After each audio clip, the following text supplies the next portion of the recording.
This channel does not promote any violent, harmful, or illegal activities. All content provided by this channel is meant for an educational purpose only. Office টাইমে বিমানবন্দর নোয়াপাড়া রুটে metro বিভ্রাট।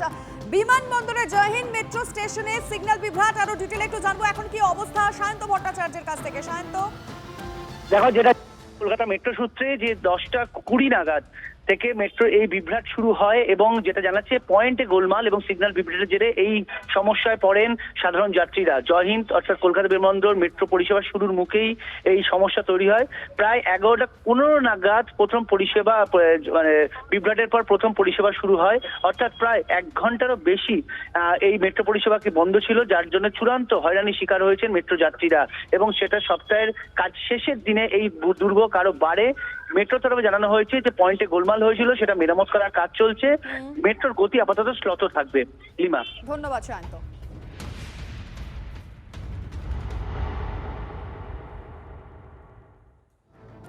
Trinamool প্রার্থী দেবাশিস কুমারের বাড়ি ও নির্বাচনী কার্যালয় এই মুহূর্তে আয়কর হানা। সকাল থেকেই ছবি দেখাচ্ছি আপনাদেরকে।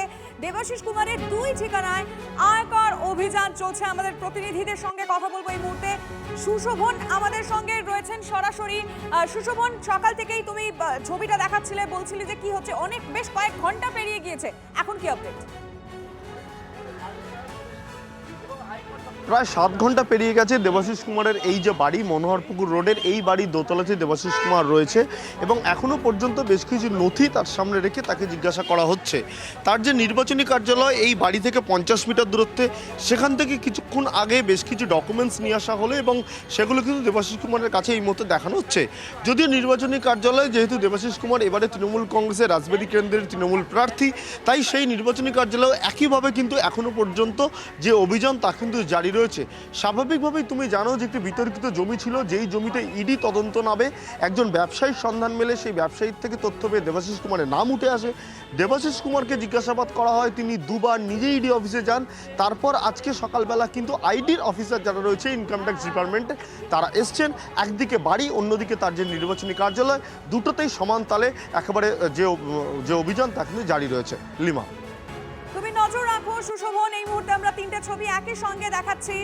দেবাশিস কুমারের বাড়ি এবং তার অর্থাৎ দেবাশিস কুমারের এই মুহূর্তে যা নির্বাচনী কার্যালয় সেখানে এবং কাউন্সিলের অফিস যেটা বালিগঞ্জে রয়েছে সেখানে আইটি হানা।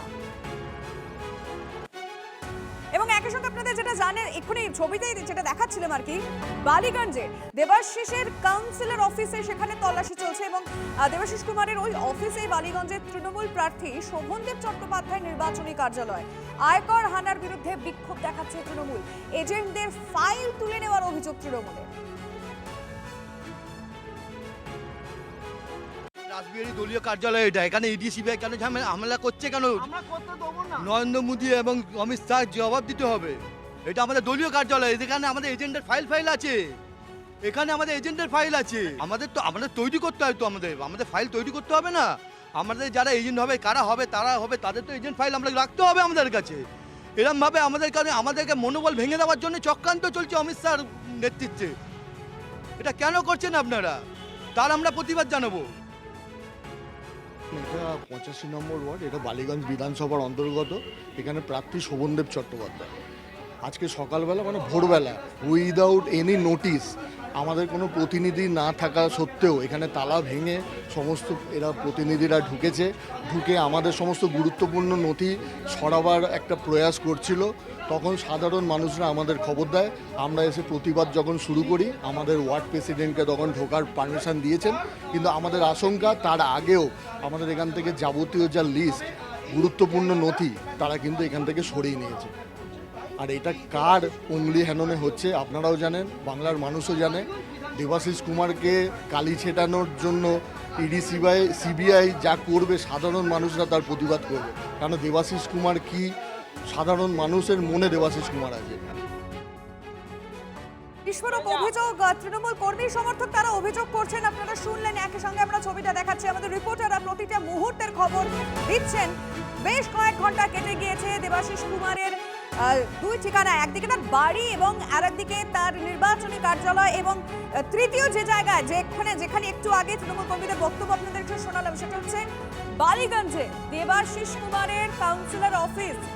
আর সেটা আরো একবার জানিয়ে রাখি, এই অফিস কিন্তু বালিগঞ্জের তৃণমূল প্রার্থী শোভনদেব চট্টোপাধ্যায়ের নির্বাচনী কার্যালয়। আর এখানে তৃণমূলের যারা কর্মীরা উপস্থিত তারা বলছেন যে এজেন্টদের ফাইল তুলে নেওয়া হচ্ছে, এই অভিযোগ করছেন তৃণমূলের কর্মী সমর্থকরা।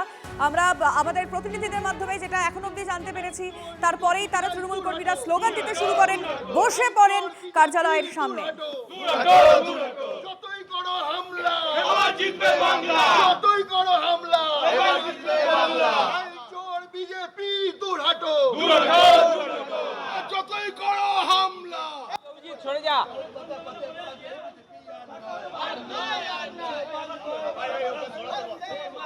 বন্দে মাতরম, বন্দে মাতরম,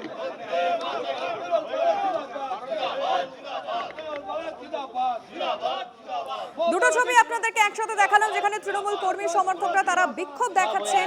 বাদিকে যে ছবিটা দেখছেন সেটা দেবাশিস কুমারের নির্বাচনী কার্যালয়, সেখানে কর্মী সমর্থকরা বসে পড়ে বিক্ষোভ দেখান। এবং আরেকদিকে আমরা যে ছবিটা দেখাচ্ছি সেটা হচ্ছে বালিগঞ্জে যে party office, councillor office Debashis কুমারের, এবং এখন এই মুহূর্তে প্রার্থী শোভনদেব চট্টোপাধ্যায় বালিগঞ্জের তৃণমূল প্রার্থী, তার নির্বাচনী কার্যালয়, যেটা তৃণমূল কর্মী সমর্থকরা যেটা অভিযোগ করছে এজেন্টদের ফাইল রয়েছে এই অফিসে, আর সেই ফাইলগুলো তুলে নিচ্ছে যারা আয়কর দপ্তরের কর্মীরা আধিকারিকরা ভিতরে রয়েছেন তারা। এই অভিযোগ তৃণমূলের তরফ থেকে করা হচ্ছে অনেকটা সময়, ইতিমধ্যে সকাল থেকে আমরা ছবিটা দেখাচ্ছি, বেশ অনেকটা সময় পেরিয়ে গিয়েছে, এখনো আয়কর আধিকারিক যারা রয়েছেন তারা এখনো রয়েছেন, সার্চ করছেন ভিতরে কি চলছে। কারণ আমরা জানি তিন জায়গায়, একই সঙ্গে তিন জায়গায় দেবাশিস কুমারের বাড়ি, তার নির্বাচনী কার্যালয় এবং বালিগঞ্জের পার্টি অফিস যেখানে শোভনদেব চট্টোপাধ্যায়ের নির্বাচনী কার্যালয় এবং একই সঙ্গে কাউন্সিলর অফিস, তিন জায়গায় আয়কর দপ্তর কর্মীর আধিকারিকরা সেখানে রয়েছেন, তারা তল্লাশি চালাচ্ছেন। আর এই তল্লাশি চালাতে গিয়ে কোথাও এজেন্টদের যে ফাইল রয়েছে সেই ফাইল তুলে নেওয়ার অভিযোগ তৃণমূল কংগ্রেসের।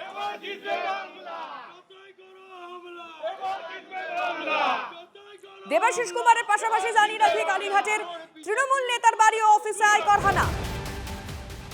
একই সঙ্গে আপনাদের যে তথ্য এই মুহূর্তে জানিয়ে রাখবো, দক্ষিণ কলকাতা তৃণমূল শ্রমিক সংগঠনের নেতা কুমার সাহার বাড়ি ও অফিসে আয়কর আধিকারিকরা।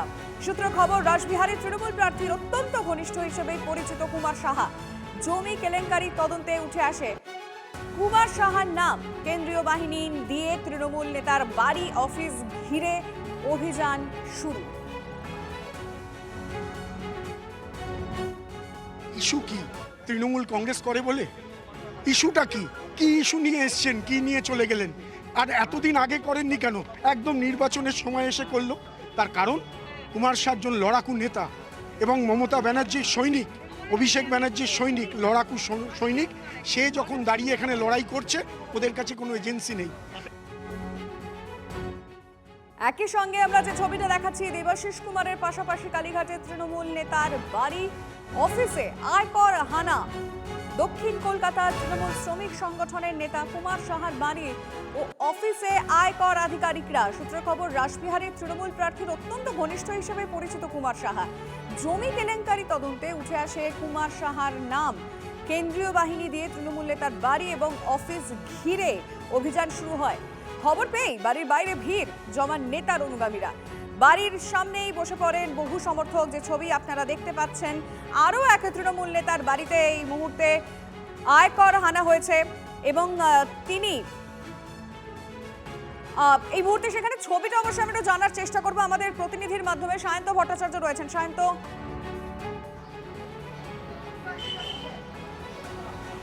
দেখো, ইতিমধ্যেই যে কালীঘাটের যে তৃণমূল নেতা কুমার শাহ, তার বাড়ি থেকে আয়কর দপ্তরের আধিকারিকরা বেরিয়ে গিয়েছেন। যে সূত্রের খবর, তদন্তের কার্যে যে কটি নথি নেওয়ার কথা এবং যা যা খতিয়ে দেখার কথা সাথে সাথে খতিয়ে দেখেছেন।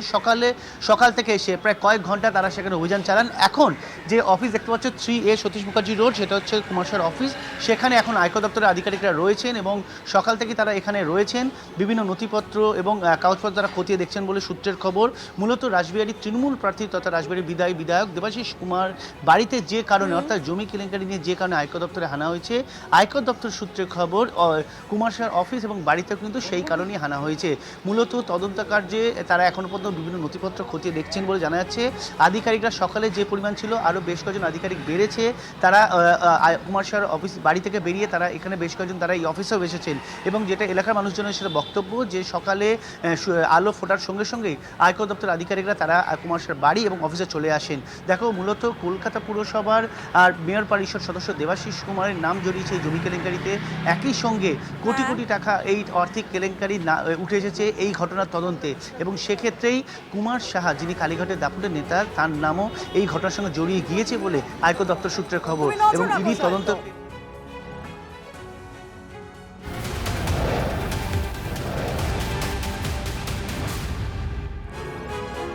মার্লিন গ্রুপের বিরুদ্ধে আর্থিক প্রতারণা অভিযোগের তদন্তে ফের ইডির অভিযান। শহরের একাধিক জায়গায় কেন্দ্রীয় এজেন্সির হানা।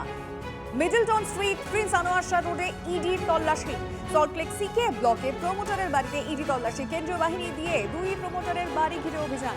একটি প্রকল্পের নামে জাল নথি তৈরি করে টাকা তোলার অভিযোগ মার্লিন গ্রুপের বিরুদ্ধে। আর এর আগে সংস্থার অফিস, কর্ণধার ও ডিরেক্টরদের বাড়ি সহ 7 জায়গায় হানা দেয় ইডি। উত্তরপ্রদেশকে টুকরো টুকরো করার জন্য সারা দেশকে টুকরো করছে। আসলে যোগীকে টাইট দেওয়ার চেষ্টা। ডিলিমিটেশন ইস্যুতে বিজেপির অন্দরের সমীকরণ নিয়ে জল্পনা উস্কে দিলেন মমতা। দেখুন মুখোমুখি মমতা বন্দ্যোপাধ্যায় আজ সন্ধ্যে 7টায় TV9 বাংলায়। আর ডিলিমিটেশন তো নিজের লোক বসাবে, এটা আর একটা স্টোরি আমি বলে দিচ্ছি। এর মধ্যে উত্তরপ্রদেশের যোগী ফ্যাক্টর আছে, কারণ যোগীকে এরা ভয় পায়। মনে করি এটা যোগীকে টাইট দেওয়ার জন্য, উত্তরপ্রদেশটাকে টুকরো টুকরো করার জন্য সারা দেশটাকে টুকরো করছে। ধরতে পারলাম না, মানে যোগীকে টাইট দিতে যাবে কেন বিজেপি? তার কারণ Yogi is a contender after Modi, মানে প্রাইম মিনিস্টারস পোস্ট। ইয়েস, আগামী দিন তো মানুষের ব্যাংক অ্যাকাউন্ট লুট করে দেবে। আজ সন্ধ্যে 7টায় TV9 বাংলায় মমতা বন্দ্যোপাধ্যায়। ইলেকশন কমিশন বারে বলে পশ্চিমবঙ্গে ল অ্যান্ড অর্ডার ভেঙে পড়েছে। মিথ্যে ভাওতাবাজি ফেক। এই যে ইডি সিবিআই সামলানো, আমার সাথে 100% মানুষ আছে। পদ্মারের কথায় বাংলা চলবে? ভবানীপুর নিয়ে কি কোনো চিন্তাই নেই মমতা ব্যানার্জি? 2026-এ কত? তীব্র, তীক্ষ্ণ, স্পষ্ট, সরাসরি। হিম্মত থাকলে আমার সাথে সরাসরি লড়। মুখোমুখি মমতা বন্দ্যোপাধ্যায় আজ সন্ধ্যে 7টায় TV9 বাংলায়।